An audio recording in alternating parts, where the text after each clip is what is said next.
Amen. Il y a un verset qui m'a resté dans l'esprit toute la semaine quand ils vont me prêcher la semaine dernière. Et c'est dans le livre des Actes des Apôtres. Et le chapitre 9, le verset 31.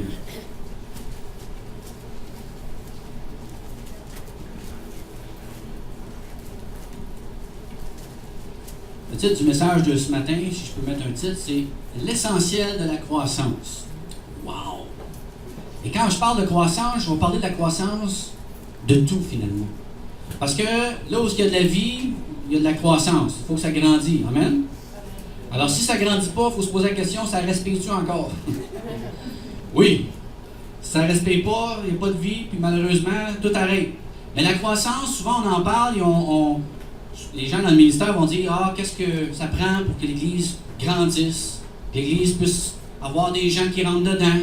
Ça prend-tu un bon band de musique? Ça prend-tu un bon prédicateur qui crache pas trop, mais qui bouge assez, mais qui parle pas trop fort, mais juste un petit peu pas trop fort aussi? Puis ça prend vraiment des gesticulations. Des gesticulations qui sont appropriées, mais pas trop parce qu'on ne veut pas être étourdi. Ça il prend des cravates des fois, puis des fois pas de cravate parce qu'on aimerait ça, tu sais, des fois il n'y a pas de cravate. Il faut que je l'enlève ou je la garde? Oui. Alors, qu'est-ce que ça prend? Ça prend-tu des chaises de la même couleur pour que ça puisse grandir? Ça prend-tu un rideau en arrière pour qu'on puisse avoir du monde? Ça prend-tu plus de télévision, peut-être plus grande? Non? Parce que ça prend quoi pour qu'une église grandisse? Ça prend quoi pour qu'une famille grandisse? Hein? Ça prend un homme et une femme. Là, je vais faire une révélation top secrète. Ça prend un homme et une femme pour que ça grandisse. Et là, vous avez des bonnes chances d'avoir une postérité, finalement. La même chose pour une entreprise. Ça prend quoi pour qu'une entreprise grandisse? Et puis tout ça, ces choses-là, vous avez toute une bonne idée de ce que ça prend. Mais on va regarder avec ce verset-là qui m'a titillé la titine.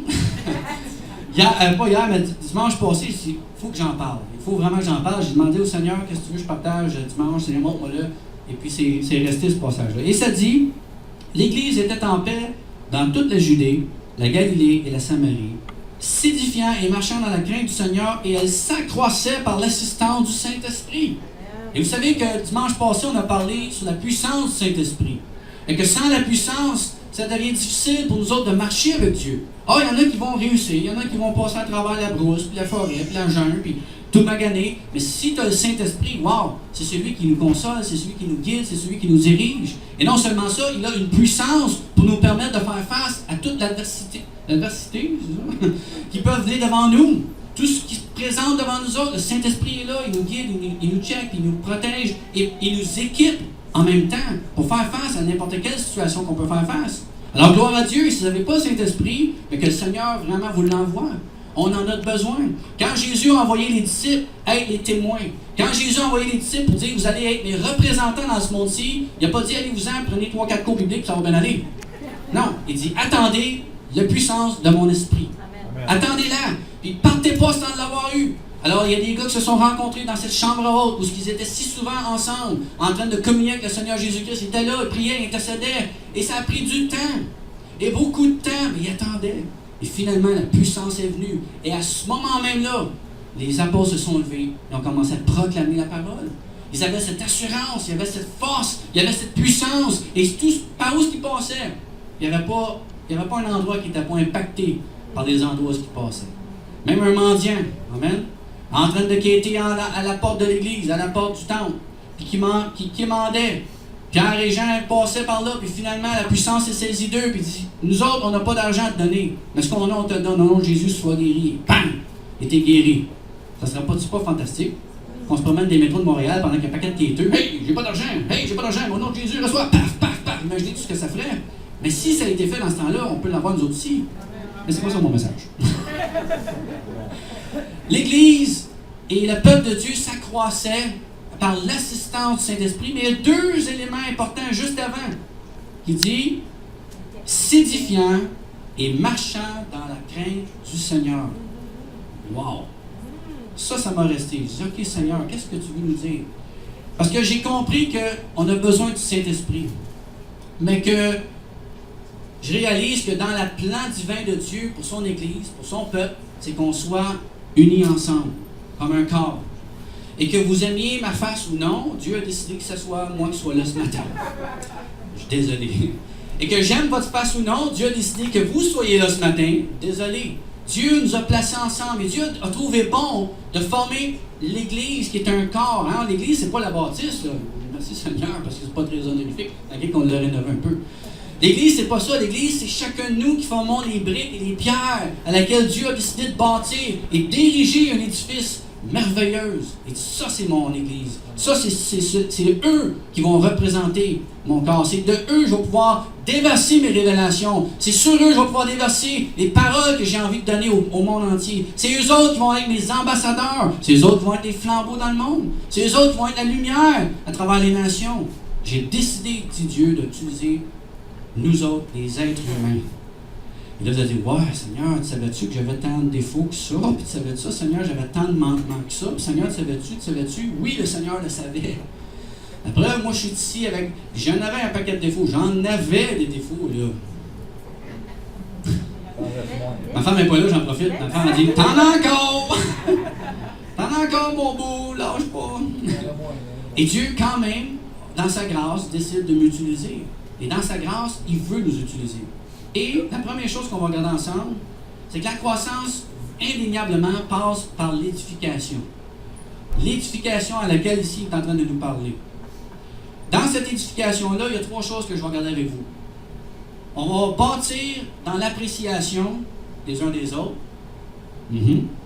Bâtir dans l'appréciation des uns des autres. Bâtir dans l'appréciation. Bâtir, construire. On va construire également dans l'amour, avec un grand A. Donc l'amour. L'amour. Et on va aussi construire ou ériger dans les dons du Saint-Esprit. Dans Romains 14, verset 19, ainsi donc, recherchons ce qui contribue à la paix et à l'édification mutuelle. L'une des premières choses qu'on va s'attarder dessus, c'est qu'on doit rechercher ce qui va être l'édification mutuelle. Et là, je vais vous dire, je sais que l'édification mutuelle, là, quelque chose qui nous touche chacun, on est tous concernés les uns les autres. Hein? Ah oui, on est tellement préoccupés les uns des autres. Moi, je suis préoccupé du fait que, j'espère que je finisse de bonne heure. Pour de vrai, j'y pense. Je suis préoccupé de votre bien-être, que vous puissiez manger. Puis je suis préoccupé que c'est difficile aujourd'hui dans notre génération, en 2012, les gens sont souvent pas mal centrés sur me, myself and I. Je ne sais pas ce qui est arrivé, même ça a souvent été comme ça, mais particulièrement dans notre génération moderne aujourd'hui, les gens sont beaucoup centrés sur eux-mêmes. Je parlais avec les jeunes hier, je disais, les couples, quand on se met ensemble en couple, on va dire, ah, moi je te trouve belle, ah, moi je te trouve beau, ah, t'as pas d'argent, je veux pas rien savoir. Non. Mais les gens se mettent ensemble, puis du moment que la première amour passe, tu sais, avec le wow, puis le wow, quand ça, le wow est parti, là, c'est, hey, qu'est-ce que tu peux me donner, toi, pour que ça puisse marcher? Puis toi, qu'est-ce que tu peux me donner? Puis la seconde que tu n'as plus rien à offrir à l'autre, ou que l'autre n'a plus rien à offrir plutôt à toi, ouais, là, je commence à me poser des questions. Là, je ne sais pas si tu es la bonne fille pour moi. Parce que là, tu sais, moi, à un moment donné, mon ménage, je souhaitais que toi, ma femme, tu puisses le faire. Tu sais, je t'ai donné des indices. J'ai laissé mes bas partout. Si tu as des indices, chérie, tu peux se les ramasser. Oui, c'est pas pour décorer la maison. Puis j'espérais aussi, chérie, que, tu sais, un fourneau, un poêle, c'est fait pour que tu sois devant. Hein? Que tu peux, tu sais, des chaudrons et des cuillères, c'est fait pour que tu puisses brasser, puis faire la. Tu sais, j'espérais que tu fasses à manger. Et la seconde qu'on n'a pas ce que nous autres on veut, là on vient amer, là on vient triste, bah, puis moi je suis pas bien là-dedans, puis moi je suis pas bien dans ci, puis moi je suis pas bien dans ça. Je sais, j'ai passé par là, j'ai passé un divorce. Puis quand j'ai passé mon divorce, je suis venu à réfléchir, c'est fou comment est-ce qu'on veut pour nous. Alors, d'être ensemble pour l'autre, c'est quelque chose qu'on doit travailler.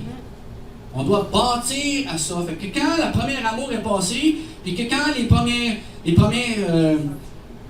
silhouettes sont passées, et que là, les deuxièmes silhouettes prennent place, prennent beaucoup de place, et là, on se pose des questions, là, tout ça, là, tout le pot, le noir est parti. Là, c'est le temps de voir, on continue-tu ou on continue pas ensemble? Mais non, il faut le faire depuis le début. Depuis le début qu'on est ensemble, il faut dire, mais là, je vais bâtir dans ma vie de couple. Je vais bâtir pour toi, chérie. Et là, je vais commencer à considérer, c'est quoi tu as besoin? Qu'est-ce que je peux faire pour toi? Alors, ceux qui sont en couple, regarde ton conjoint et dis, qu'est-ce que je peux faire pour toi? L'édification, c'est vraiment de bâtir, c'est vraiment de construire. Le premier point, ça parle de construire dans l'appréciation les uns envers les autres. Et regardez, j'ai un verset pour vous. Je vais juste me le sortir. m'ont bien vu, hein, je peux juste regarder par-dessus mes lunettes. OK, Romains 15, chapitre 15, verset 2. Que chacun de nous complaise au prochain pour ce qui est bien en vue de l'édification. Car Christ ne s'est point complu en lui-même, mais selon ce qu'il est écrit, les outrages de ceux qui t'insultent sont tombés sur moi. Autrement dit, Dieu a pris les insultes, a pris les outrages, a pris notre place. Le mot complaiser, complaise, c'est de trouver satisfaction. Wow! Trouver satisfaction. Il est en train de dire que chacun de vous trouve satisfaction au prochain. Pardon? Pour l'autre. Trouve une satisfaction pour l'autre et une satisfaction d'avoir l'autre dans ta vie. Et ça, c'est tellement dur aujourd'hui d'avoir la satisfaction parce qu'on va tolérer les choses, non? Surtout dans le corps de Christ, ben, j'ai pas le choix. Dieu l'a envoyé dans l'Église, je vais me plaire, je vais pas me plaire, je vais l'endurer. Et c'est vrai, on endure beaucoup. Mais c'est pas ce qu'il est en train de dire. Il dit, sois satisfait envers ton prochain. Va même plus loin que juste voir ce qu'il est là. Va chercher quelque chose qui va te permettre de te satisfaire, de faire comme, wow, il est bénissant, Jérémie. Il met du rose comme moi. Moi, je trouve qu'il y a du goût. Puis c'est comme ça. Puis d'apprendre à aller plus loin que qu'est-ce que nous autres, on va voir. Et savez-vous, c'est facile à juger, hein, quand tu regardes un couvert d'un livre. Tu vas tout de suite juger, puis la première personne, ben c'est ça, il est comme ça, puis ici, puis il est snob, puis on murmure, puis c'est puis ça. Mais quand les gens murmurent, qu'est-ce que ça fait? Ça tourne en rond dans le désert, puis ça ne rentre pas dans la terre promise. Le murmure, c'est ça que ça fait. En tout cas, l'Ancien Testament en parle pas mal. Le peuple de Dieu murmurait, c'est ça, puis Dieu, il est tout le temps avec Dieu, tu sais, mais il ne parle pas des autres, puis là, il dit, ils font faire le même, on va faire un petit peu d'or, on va faire un petit peu d'or, on va danser, oui, on y arrive, mais non pas, on reste tranquille. Mais non, c'est pas de juger les gens avec ce qu'on voit, mais de dire, Seigneur, montre-moi, qu'est-ce que cette personne-là peut m'apporter? Pas pour mon intérêt personnel, mais pour son intérêt. Je veux être satisfait de passer du temps avec. J'ai hâte d'être avec vous autres chaque dimanche. Je vous le dis. Puis quand il en manque 1, 2, puis 3, puis 10, ça me fait quoi? Ah, là, c'est plat. Qui vont soit pas là ce matin? Ah, Seigneur, c'est mon frère, je l'aime. J'aime ça quand il est là. C'est comme moi quand je rentre dans la même chambre qu'Élisabeth. Avez-vous déjà vu Élisabeth, la petite Yvon et Élise, quand ils me regardent? C'est super! Vous savez, elle m'a en adoration. Et je la comprends donc. J'étais tellement concerné par la façon qu'elle me regardait. J'ai donné un poster avec ma grosse face dessus. Je me suis au-dessus de son lit. Et ils l'ont fait. Elle est satisfaite, elle me regarde, elle fait wow! Comme on le fait avec nos parents ou comme on le fait avec nos proches, comme wow, l'as-tu vu? Elle, l'as-tu vu lui? Je l'aime, je suis tellement fier de ce qu'il fait, je suis tellement fier de sa croissance. Et moi, je suis fier parce que je regarde les jeunes qu'on travaille ensemble depuis peut-être 1 an. Je suis fier de voir ce que Dieu fait avec eux autres. Je suis fier de voir qu'ils ont faim de Dieu, puis je fais rien pour qu'ils aient faim. Ils ont faim parce qu'ils ont faim. Ils ont décidé de dire, hey, c'est Dieu qui est bien plus important qu'aller dans un club. Dieu est bien plus important que d'aller soutenir du monde pas correct. Dieu est bien plus important que de consommer. Dieu est bien plus important que de me laisser comme étant une chose aux mains de quelqu'un d'autre. Dieu m'aime tellement et j'aime tellement Dieu que je veux donner ma vie et je vois la transformation. Et moi, je regarde ça, puis wow! J'ai juste hâte d'être avec eux autres. Puis d'entendre eux autres, puis d'être béni d'eux autres. Se satisfaire les uns envers les autres. Tellement aimer. Tellement ça d'aimer d'être avec quelqu'un. Fait qu'apprécier l'autre. Moi, j'apprécie Pasteur Pauline beaucoup. Oui. Pasteur Pauline, vous savez, j'ai perdu ma mère, j'étais jeune. Et puis là, aujourd'hui, je suis orphelin, c'est triste. Hein? Moi, j'ai plus de père, j'ai plus de mère. Non, t'es pas le seul. Non, je sais. Mais c'est pas vrai, je suis pas triste. Ben, je suis triste, oui, mais Dieu m'a donné d'autres pères, d'autres mères. À qui quelqu'un peut juste me donner un câlin, une caresse, un 20$. C'est fun. Des sandwichs. Quand on a fait des services funèbres pour mon père la semaine passée, j'ai été chaudement béni. Tu sais, j'en avais tellement des frissons quand on était en train de manger en bas. La salle était pleine de monde. J'ai dit, wow, va avoir assez de bouffe. Il y a juste 3-4 personnes qui ont décidé de préparer la bouffe, dont ma belle-mère et toute la famille. Puis là, je me souviens parce que mon beau-père a dit: Quoi, tu veux de la bouffe haïtienne dans un service funèbre québécois? Puis oui, ça fait partie de qui je suis, puis mon père aimait ça. Et de voir l'amour qui a été fait à travers les plats qui ont été préparés, j'étais satisfait.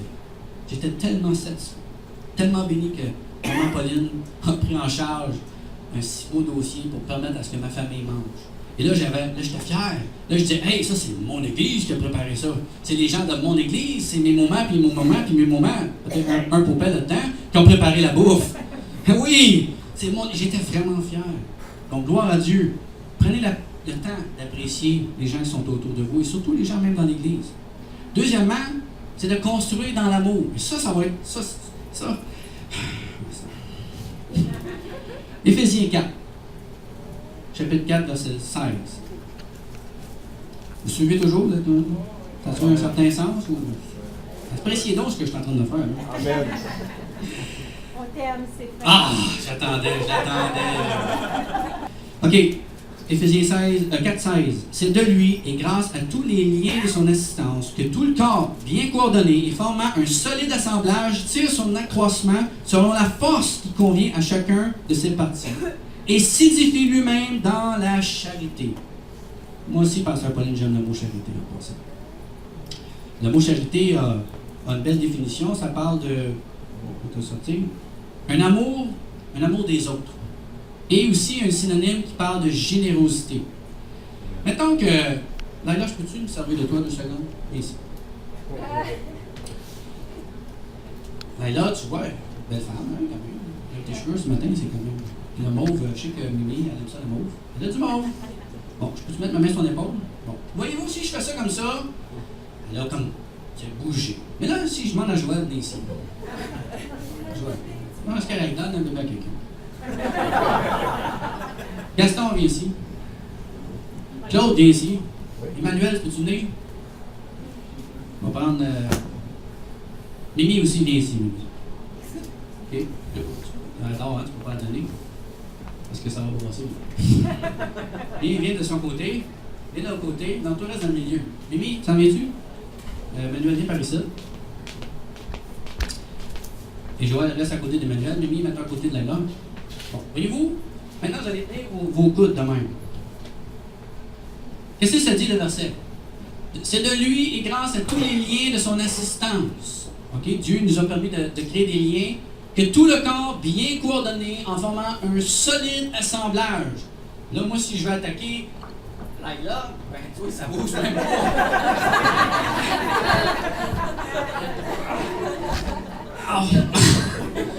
Ça marche pas, parce qu'ils se sont liés ensemble, ils sont un corps, ils sont un tout. Et il n'y a rien à faire parce qu'ils sont un. Mais si j'attaque juste Mimi, ou si j'attaque juste Laila, pas parce que vous êtes des femmes, mais j'avais plus de force sur vous autres. Bon, voyez-vous comment ça peut être, et ça peut s'ébranler. Fallait prendre vos places, merci, on les applaudit, tellement merveilleux. C'était un effort terrible. Et c'est ça que le corps a de la misère à comprendre, de bâtir en étant les uns avec les autres. Et pour le faire, ça nous prend l'amour. Parce que se tenir, c'est une chose, mais se tenir en aimant ça, se tenir, c'est encore meilleur. Parce que tu vas vouloir protéger ton frère. Tu vas vouloir être avec ta sœur. Et que quand l'ennemi va venir avec ses vents, puis quand le diable va arriver avec ses flèches de flamme pour essayer de t'attaquer puis atteindre tes pensées, ou atteindre ton cœur, puis quand l'esprit maléfique va venir pour diviser l'Église, on est debout, on est ferme, on bouge pas. Tu peux emmener n'importe quel Mistral, n'importe quelle tempête, n'importe quel Ernesto, puis je sais pas qui. On est là, on est solide, on se tient ensemble. C'est valable parce que mes vidéos ne fonctionnaient pas, mais j'ai vu à quel point des Africains, je crois, qui travaillaient sur une maison, puis vous auriez voir ça, il n'y avait pas les outils, eux autres, pour nécessairement monter du stock en haut, ils étaient tous très bien placés sur un échafaud. Et là, ils se pitchaient littéralement, je ne sais pas si c'était du ciment, mais c'était pesant, ils lançaient une assiette, puis ça se faisait en un mouvement rapide. Clac, clac, clac, clac, clac. Ils vidaient le ciment en haut, pitchaient l'assiette à un autre en bas, ça redescendait. Puis là, ça se faisait comme ça, puis tu dis, waouh! Ils n'ont pas la technologie, ils n'ont pas nécessairement l'argent, ils n'ont pas tout ce qu'il faut avec, mais ils ont trouvé l'ingéniosité de le faire ensemble. En le faisant ensemble, ils ont pu bâtir une maison. Moi, j'ai dit, Seigneur, ça me touche. Parce que l'Église, c'est pas juste une personne. Puis Yvon peut être gros, fort et fin, mais il ne peut pas réussir à tout faire tout seul. Et si on n'est pas autour, ensemble, avec lui, pour conquérir le terrain que Dieu veut qu'on conquérisse, on n'y arrivera pas. Et c'est l'erreur souvent que dans une église, les gens viennent avec leurs pensées, leur façon de faire, leur vision même.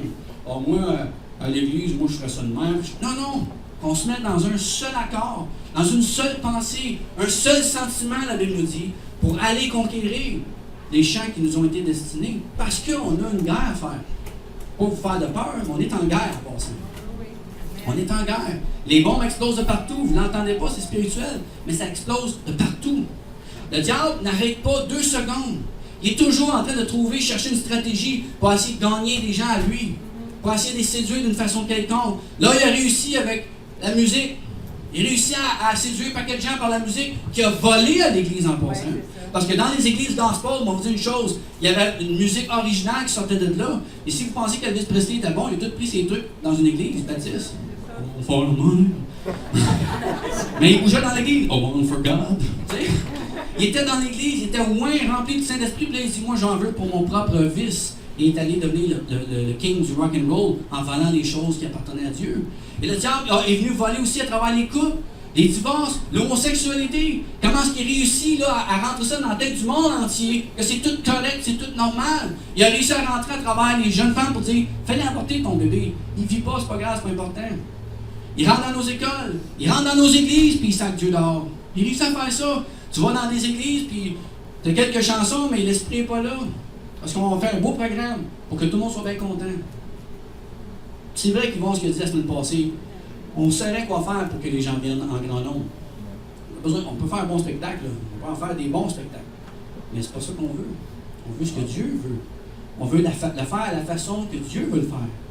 Et merci Seigneur parce qu'il utilise l'originalité de qui on est, l'authenticité de qui on est. Puis ça, moi en passant, je me suis défini. Je sais qui je suis en Jésus-Christ. Fait que j'étais un peu niaiseux, c'est bon, mais merci Seigneur, c'est lui qui m'a fait de même. On va dire plus comique ou. Vous savez, je suis comme ça. Mais c'est bien de valeur. Savez-vous comment j'ai eu à me battre contre ça? Je ne vais pas me présenter devant un peuple. Il faut que je fasse attention pour faire une joke. Il faut que je fasse attention pour ne pas faire tirer. Il faut que je fasse attention à ce que je dis. Des fois, je crache. Ça arrive. Je m'excuse, vous êtes en avant de même. Des fois, vous allez recevoir. Pas de l'esprit de ma baffe. Et j'ai dit non, je suis qui je suis. Puis Seigneur, merci, tu vas m'édifier, tu vas m'encourager là-dedans. Mais nous devons tous être et prendre notre place. Puis dire, on va se tenir ensemble. On va s'édifier dans l'amour. Puis l'amour prend une place importante. Parce que d'être ici, parce qu'on aime être ici. Puis on s'aime les uns les autres. C'est l'amour des autres, la charité qui nous parle ici. L'amour, de vouloir vraiment chérir des moments avec des gens. Ça va plus loin que juste l'appréciation de ce qu'ils sont. C'est avoir à aimer ce qu'ils sont. Wow, merci Seigneur. Et je remercie le Seigneur pour les gens qui mettent dans cette église-ci. Je remercie le Seigneur pour les talents et les différentes, la variété super mixte que Dieu a mis ici. Autant dans les multiculturels que dans les multitalents, dans les surtout les talents de faire la bouffe, là, c'est vraiment extraordinaire. Ça, wow, il y a beaucoup de talents. Amen, merci Seigneur. Donc, c'est un assemblage qui est une... Et quand on parle du mot assemblage, je trouve ça intéressant, c'est une action de réunir pour être capable de composer un tout. Fait que dans l'assemblage, on se réunit pour être un. Amen? Être vraiment un. Il y a aussi la force, on l'a vu tantôt, parce qu'on était capable d'avoir une force qui se gagne. Puis dans l'amour, c'est qu'on va vraiment chercher, on devient généreux. Et ça, c'est pour les petits Québécois, c'est dur d'être généreux. Je sais pas pourquoi, hein? Dans le temps du verglas, quand il y a eu la grosse crise du verglas, il n'y a jamais autant de chicanes au Québec que dans ces années-là. Les gens devaient aller vivre avec les copains, les mamans, les matantes, les frères et les sœurs. Hey, moi, j'ai des amis qui travaillent dans la police, puis qui, dans ce temps-là, puis c'est fou, les querelles qu'on allait intervenir dans les maisons, ça n'avait pas de sens. Les gens se faisaient 2-3 mois, puis ils tous se tuer, ça arrachait la tête, c'est de la famille. Mais pas capable d'être ensemble dans la même maison. Oh Seigneur. 1 Corinthiens 8:1, ça nous dit, pour ce qui concerne les viandes sacrifiées aux idoles, nous savons que nous avons tous la connaissance. Mais regardez bien ce que ça dit, la connaissance enfle, mais la charité, elle, édifie. De savoir qu'il faut être ensemble, c'est une chose, mais c'est pas de cette façon-là qu'il faut être ensemble. pas avec la connaissance, puis pas d'avoir l'intelligence de faire les choses correctement, mais c'est de le faire par amour, de le faire avec charité. Amen. L'édification également, troisièmement, c'est d'ériger dans les dons. Et ça, je trouve ça intéressant parce que si vous regardez dans 1 Corinthiens, non, excusez, je n'ai pas 1 Corinthiens chapitre 14. Et dans le 1 Corinthiens chapitre 14, ça nous parle des dons qui ont été donnés, dont les dons des langues et surtout le don de la prophétie. Paul il exhorte l'Église, dit, moi je vous encourage à avoir tous les dons, mais surtout celui de la prophétie, parce qu'il y a une raison d'être. Puis il dit, je veux que tous vous puissiez prophétiser. Par contre, dans ce passage-là, il dit, Dieu est un Dieu d'ordre, puis il sait comment les choses doivent marcher, puis c'est pas tout le monde qui devrait se pitcher en même temps, puis il dit, moi j'ai une parole, puis on garage un paquet de paroles. Il dit, on va le faire dans un ordre, on va le faire dans l'ordre que le Saint-Esprit va nous donner de faire. Mais il veut qu'on le fasse. Puis savez-vous pourquoi il veut qu'on le fasse? Pour s'édifier, bâtir notre confiance, notre courage, bâtir la relation avec Dieu, donner une parole qui va faire en sorte que ce chrétien-là qui vit une journée difficile ou une semaine plus ardue encore, mais cette parole de Dieu qu'il me donne ce matin, je le donne à lui parce que je sais qu'il en a besoin. Et Dieu vous en donne des paroles comme ça, mais des fois, souvent, on va les étouffer parce qu'on dit pas à moi de dire ça. Mais Paul est en train de dire à l'Église, vous devez les pratiquer pour le but de l'édification. Et une des choses qu'on va faire dimanche soir, entre autres, et ça peut se faire dimanche matin aussi, mais c'est de s'édifier à travers les paroles de connaissance ou les paroles prophétiques que Dieu va nous donner. 1 Corinthiens 14, 12. De même, vous, puisque vous aspirez aux dons spirituels, que ce soit pour l'édification de l'Église, que vous cherchiez à en posséder abondamment. On parle de la puissance du Saint-Esprit, on parle des dons. Mais d'obtenir les dons et d'avoir cette puissance qui nous est manifestée, c'est même pas pour nous-mêmes. C'est même pas pour le Tonight Show. C'est pas pour faire un spectacle. C'est pas pour promouvoir ton ministère. C'est pas pour que tu puisses paraître sur un billboard avec ton nom écrit en rouge. C'est pour l'édification des saints. Fait que les dons que Dieu nous donne, à ceux qui ont des dons, à ceux qui veulent les avoir, c'est pour que tu puisses les donner à quelqu'un d'autre. Puis que cette personne-là puisse être encouragée. Moi, je vous encourage. Moi, les premiers temps, moi, j'entends pas beaucoup de paroles de prophétie ici de louange, pendant les louanges. À l'époque, quand j'étais jeune, j'ai déjà été jeune, pardon, oui, tu avais des gens de temps en temps qui lançaient une parole. Des fois, tu entendais une parole en langue, mais la parole en langue n'est pas pour l'Église. En passant, elle est pour soi-même. Quand quelqu'un parle en langue, la Bible nous parle, regardez dans Corinthiens 14, c'est pour l'édification de soi-même. Donc, c'est important de parler en langue. Et quand vous parlez en langue, c'est pas pour les autres, fait que tu n'es pas obligé de crier ça sur un toit, puis sur le Mont-Royal, amen. Donc, ça, c'est pour toi. Il peut y avoir des paroles en langue que l'Esprit va inspirer à quelqu'un qui va être matière à être interprétée ou traduite. Quelqu'un parle en langue, quelqu'un reçoit l'interprétation. Ah, c'est ça que ça veut dire en passant. Voici ce que Dieu déclare à travers cette parole que notre frère a sortie.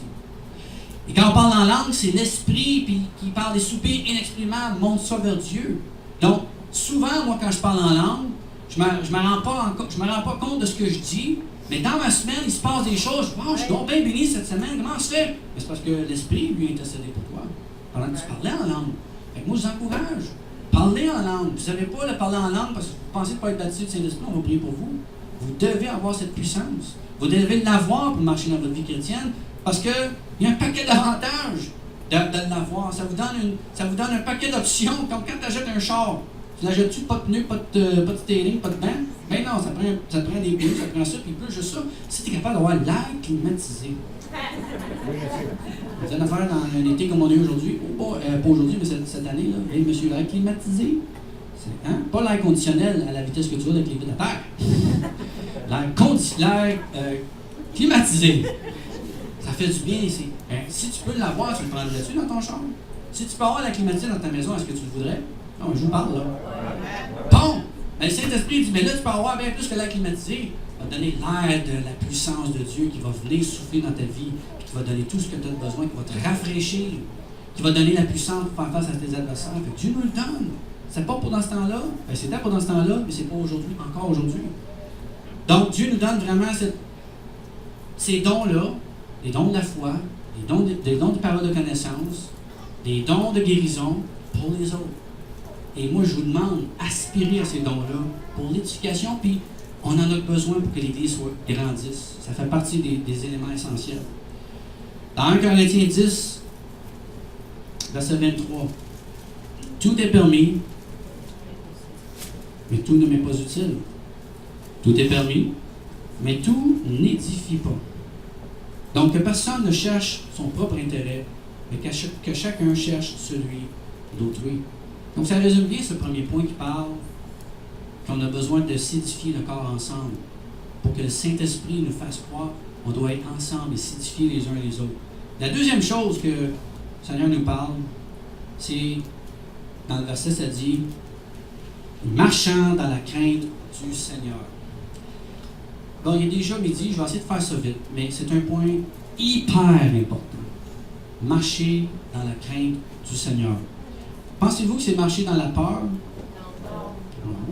Pensez-vous que c'est marcher dans l'effroi? Non. Ah, vous avez déjà au courant? Bon, on peut fermer la caméra, fermer tout, on s'en va. Marcher dans la crainte.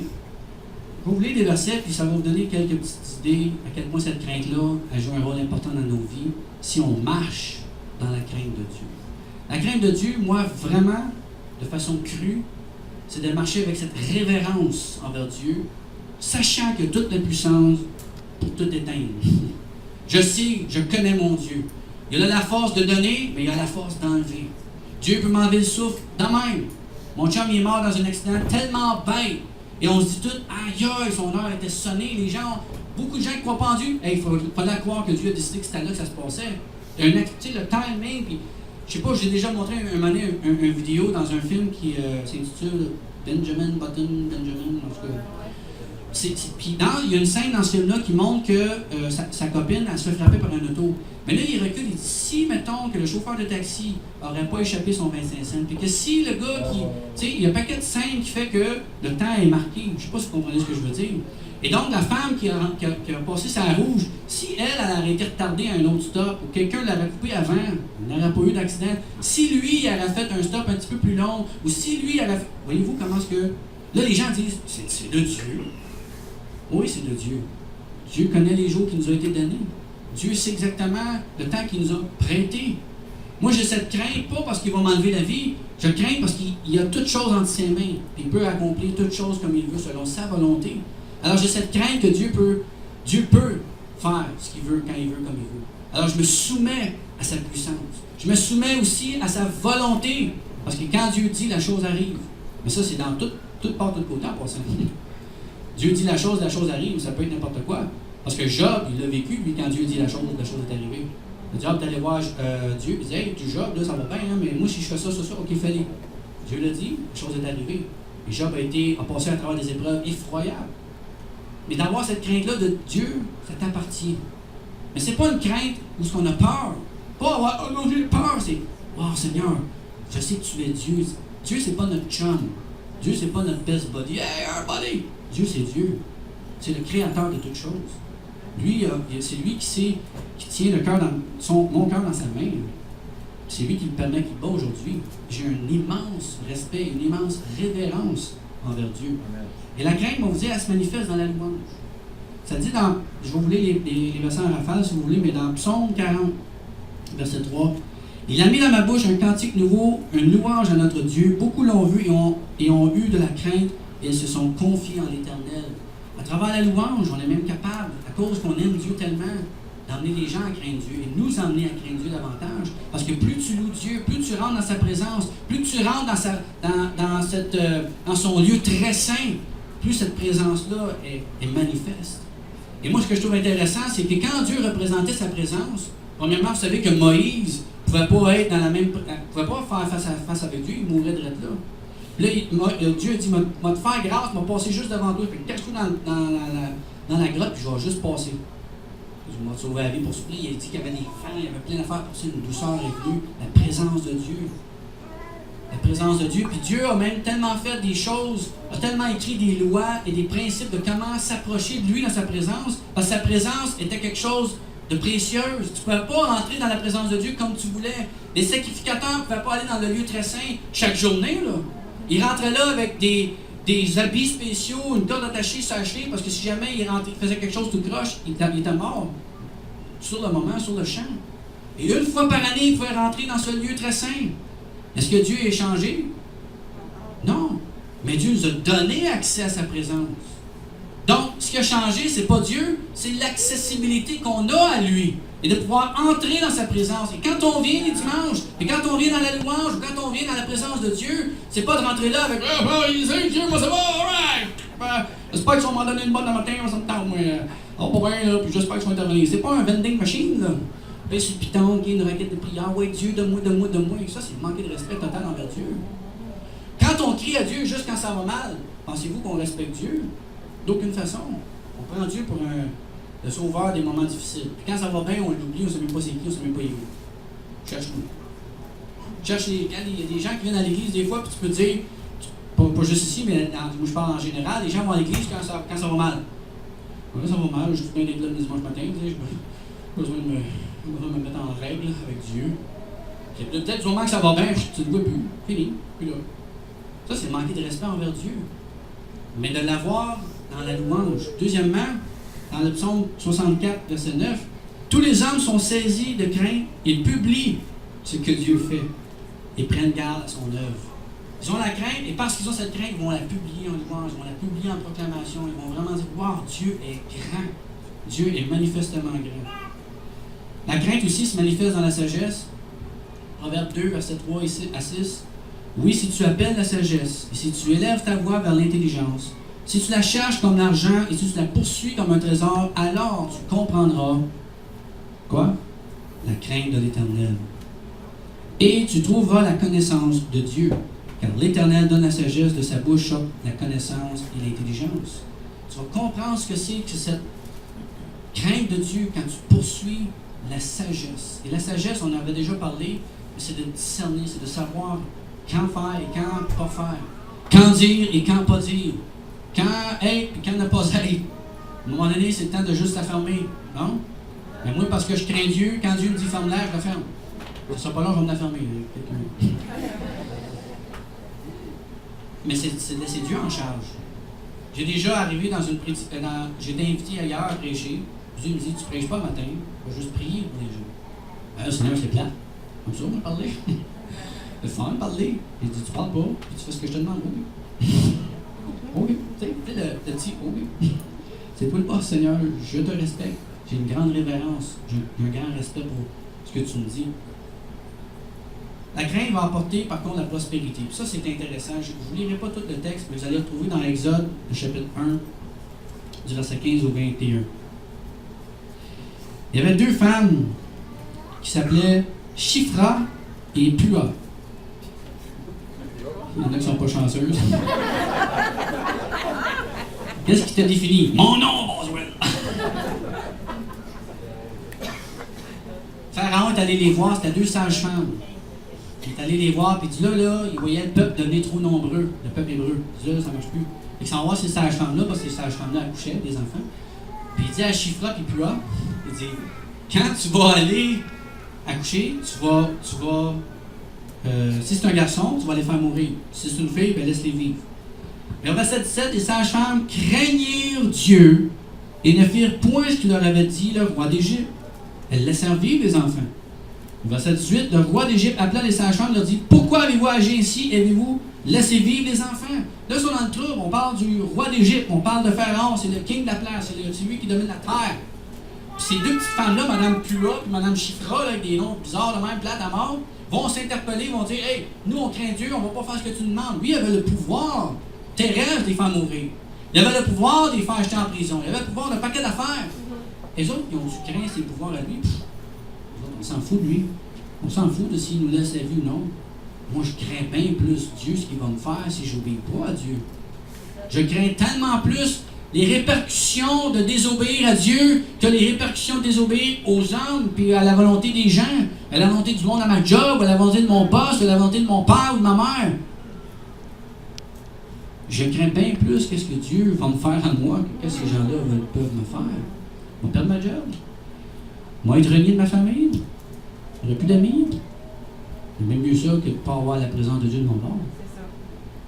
Mais ça, on le comprend quand on est proche de Dieu.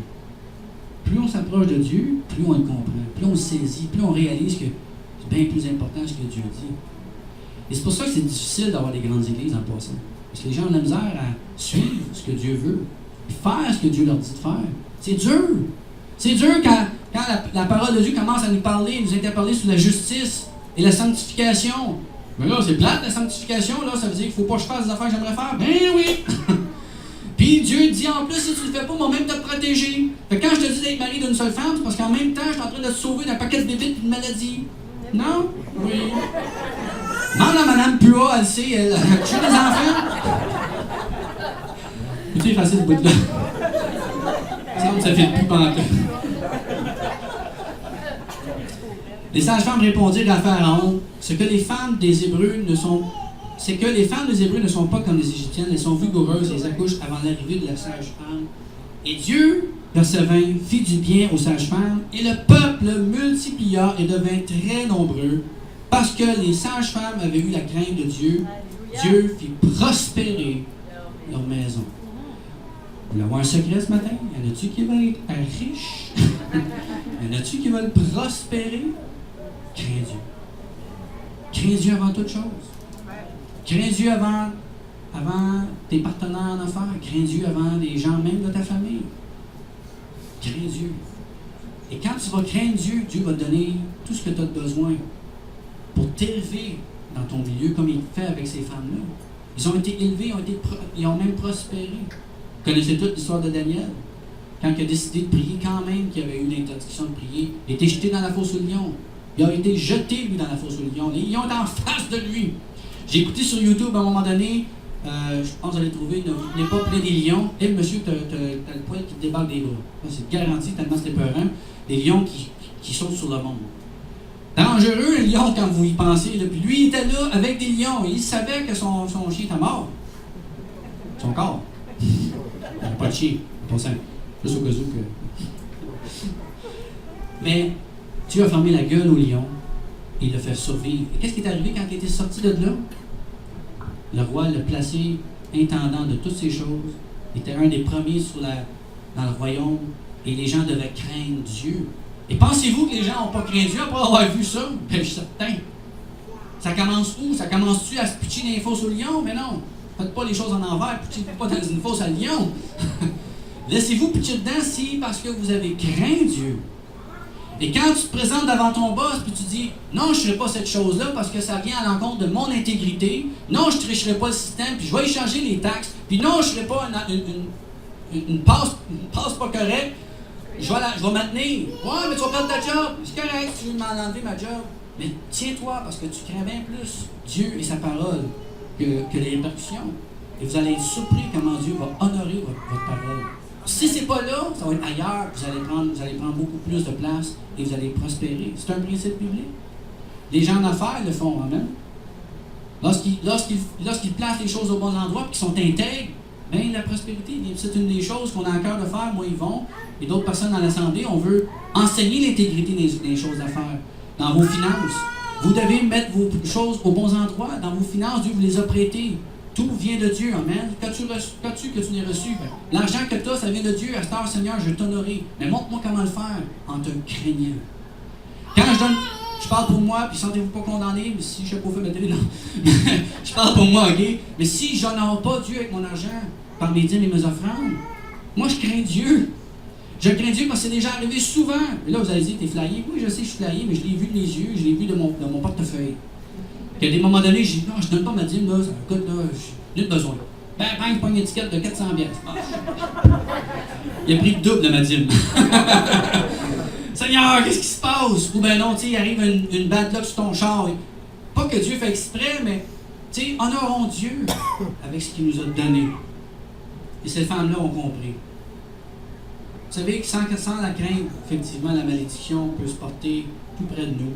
Parce que dans Jérémie 2,19, ça dit « Ta méchanceté te châtira, et ton infidélité te punira. Tu sauras et tu verras que c'est une chose mauvaise et amère d'abandonner l'Éternel, ton Dieu, et de n'avoir de moi aucune crainte. Ta méchanceté te châtira, et ton infidélité va te punir. C'est une chose amère de ne pas avoir la crainte de Dieu. » Mais retournez avec moi dans ce dernier verset, Proverbe 22.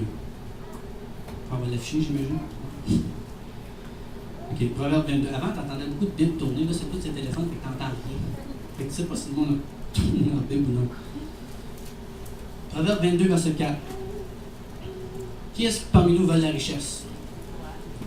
Qui veut la richesse avec la gloire? Puis qui veut la richesse avec la gloire puis avec la vie.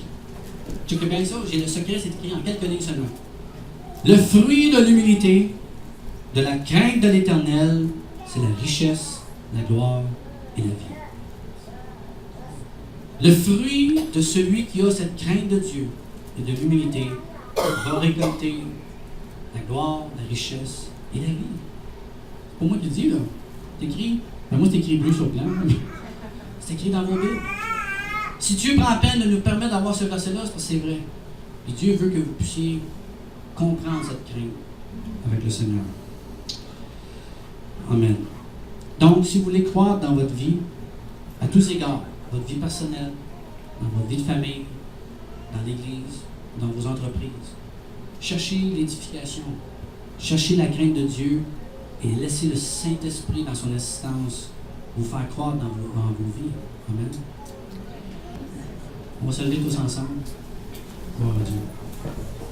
Je m'excuse d'avoir pris un peu de temps.